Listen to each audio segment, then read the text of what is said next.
Hey there everyone, my name is Megan and I'm the author here at The Life LGBT Mental Health here with HealthyPlace.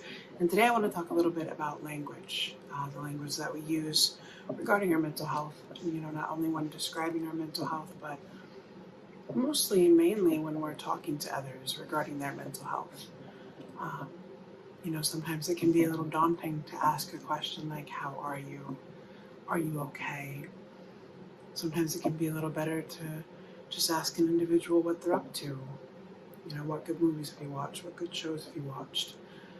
And, kind of enter the conversation like that when you're trying to check in on someone who may be feeling a little down, feeling depressed, going through some symptoms of depression. It can be difficult to connect. This is the same for, being out in public or being around an individual who may have anxiety and experience things like panic attacks.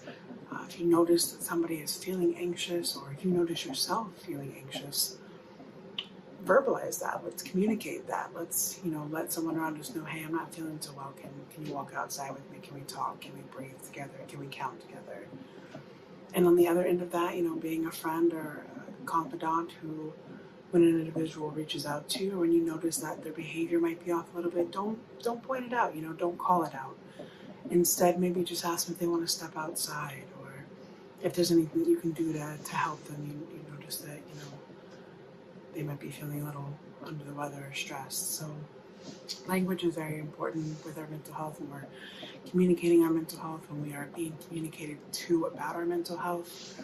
We always want to have that empathy and that compassion in our words, and things that ask us how we are, how we're doing, or if we're okay, or I notice something's wrong, is something wrong.